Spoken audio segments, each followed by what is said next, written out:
Tara guys, magluto tayo ng tuna nuggets. Ito yung mga sangkap. Carrots, patatas, bawang, sibuyas, spring onion, 1 cup breadcrumbs, 1/2 cornstarch, at syempre hindi mawawala ang century tuna. Lagyan rin natin ng 2 itlog. Una, i-drain muna natin ang tuna. Tanggalin muna natin yung sauce niya. Ayan, bigayin na lang natin ng kutsara para matanggal yung sauce. Lipat natin sa isang lagayan.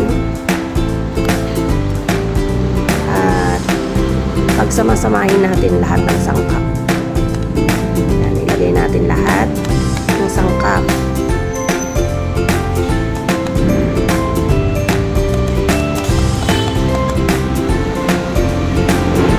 Siyempre, ilalagay rin natin ang 2 itlog.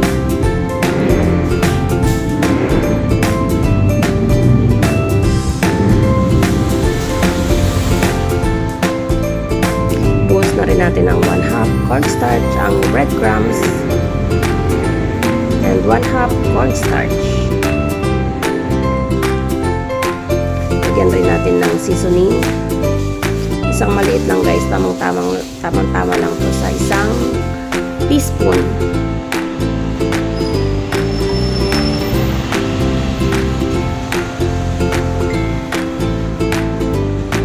Haluin lang natin para mag-combine lahat ng ingredients.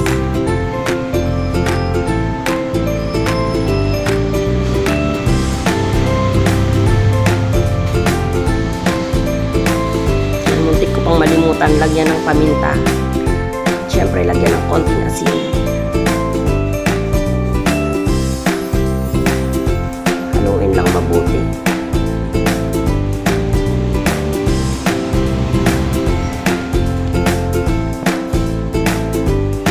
Yan.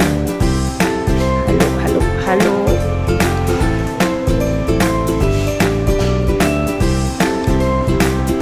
Pag nahalo na guys, kagaya niyan,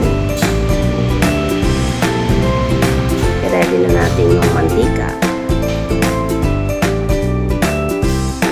Bali, isang bote ang nilagay kong mantika.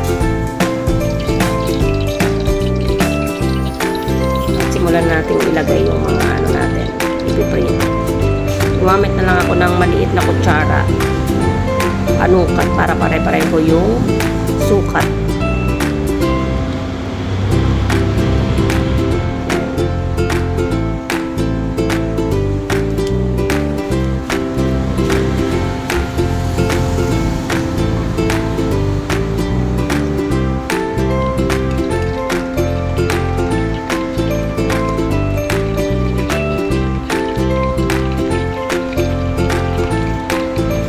Pag nag-golden brown na, pwede nang baliktarin para hindi masunog. Mabilis lang siya maluto guys.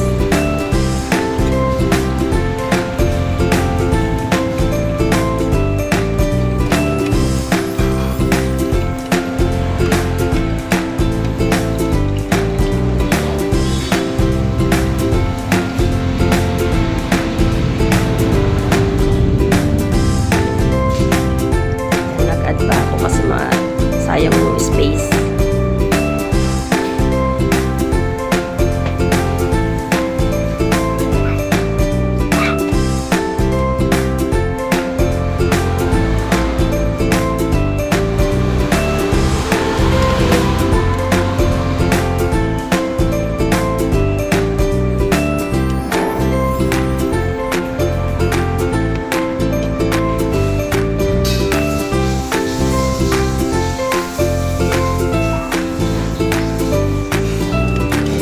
Pwede na natin tanggalin yung mga luto. Isunod pa natin yung ibang batch. Marami pa kasi.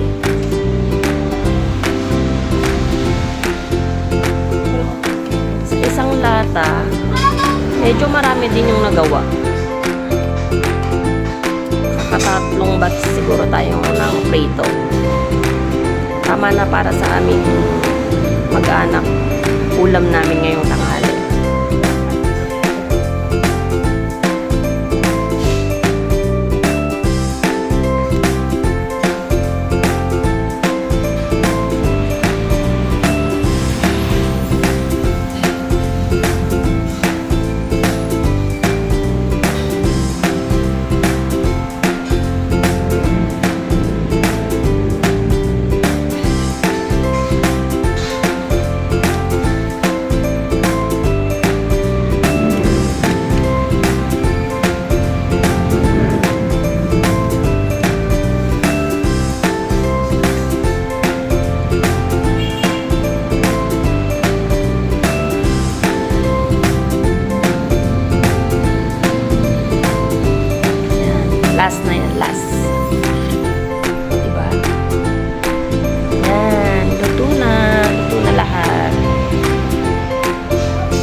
yummy! Gray! Okay na. Let's eat!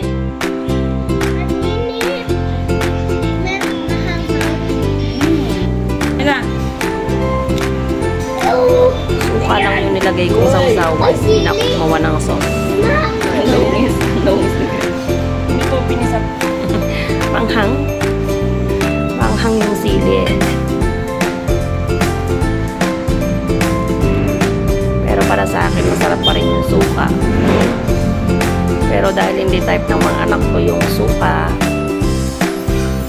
gumawa ako ng another na sausawan. Mayo with ketchup.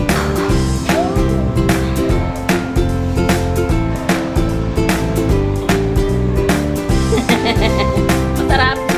Tumis ka pa. Masarap. Yummy. Yummy Gray. Ayan guys, mas gusto nila yung mayo with ketchup kaysa sa suka.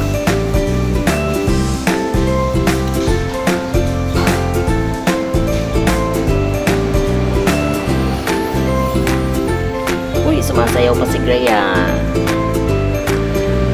Sumasayaw pa ang bebe ko ah.